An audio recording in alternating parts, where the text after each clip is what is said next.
день, мои дорогие друзья! Сегодня у нас продолжается новогодняя тема, и мы делаем камин.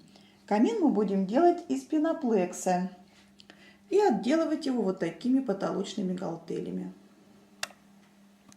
Вот прошло 2 часа. С такими трудностями я столкнулась. Конечно, это материал для профессионалов. Вот смотрите, вот здесь такой получился ровненький шов.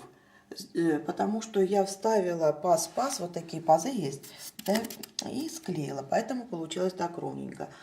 Отрезать ровно, но мне моим канцелярским ножом, где он вот он, никак не удается.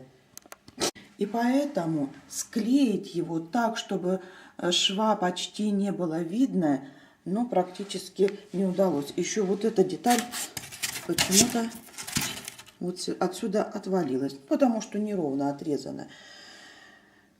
Ну что ж, тяжело пришлось мне, но я не отчаиваюсь. Сейчас придется мне сходить в магазин, купить шпаклевку и зашпаклевать все неровности. А так не терпится, уже хочется посмотреть на готовый результат. Да, и вот подиум, на котором он будет стоять, я сделала из обрезков. То есть я склеила куски. И опять-таки вот здесь получилось, что у меня остались вот такие вот листы, где я склеила паз, вот ровненько. Здесь вот, пожалуйста, смотрите, просто обрезанный лист. Уже и щель больше, и не очень он крепко держится. Ну ничего. Так, у меня ушло 3 листа пеноплекса 58 на метр. На метр там с чем-то, на 1,100 м, по-моему. Не хватило на заднюю стенку и наверх не хватило. Значит, сейчас я еще пойду куплю 2 листа, но уже потоньше. Все-таки купила достаточно толстый. Они в магазине его назвали пятерочка. Но не очень я понимаю, что это значит, но пятерочка. Пойду куплю потоньше, может быть, он и резаться будет лучше. И на заднюю стенку пойдет. Ну, а потом еще самое интересное, потолочными плинтусами, или как их там, галтели называют, отделать. Тут же еще и под 45 надо зарезать. Что-то мне боязно.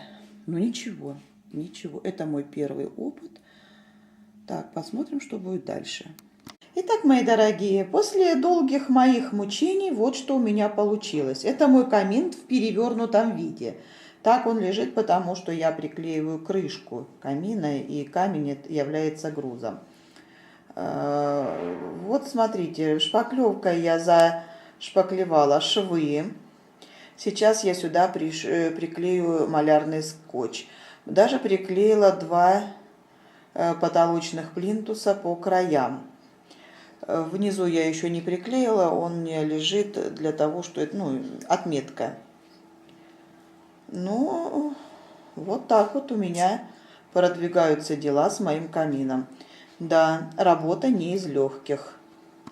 Ну вот я перевернула камин, мой будущий камин, так как нужно ему, как положено ему стоять. Заклеила скотчем то, что мне не нравится. Так как шпаклевать я его не буду, буду сразу красить, несколько слоев буду красить, чтобы закрасить все. Смотрите, вот с 2 сторон я приклеила потолочные карнизы. Вот здесь осталось место, это для широкого карниза. И узенький карниз. Конечно, углы под 45 градусов я запилила, скажем так, не идеально. Сейчас немножечко их подмажу. Ну, я не профессионал, я не строитель. Как получилось. Ну, вот так. Ну, вот я приклеила камин к его подиуму.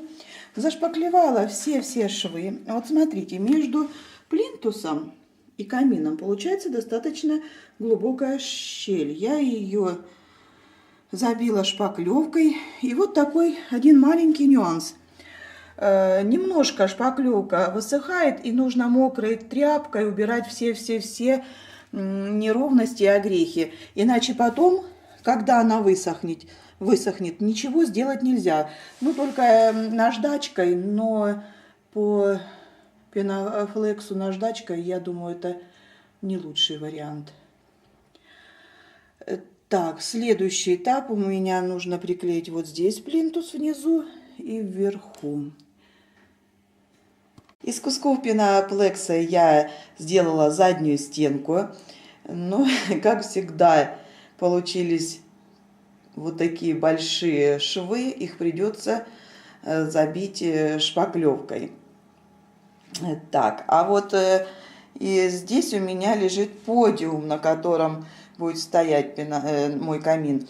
Значит, сейчас я опять-таки на шпаклевку приклею сюда камин, он высохнет, ну и тогда будем продолжать дальше.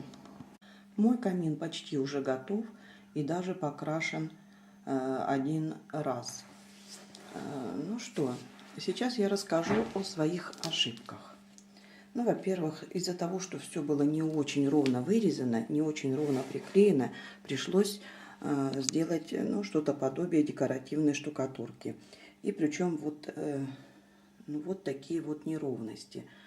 Но знаете, вот такую фактуру я люблю. Затем я полусухой губкой сначала испачкаю это все черной краской, а затем посеребрю. И будет очень красиво. Так, еще вот такая ошибка. Смотрите, мой камин стоит не вплотную к стене. Это из-за того, что я не учла, что у нас все-таки есть плинтус. И вот он сейчас у меня стоит вплотную к плинтусу, поэтому получилась щель.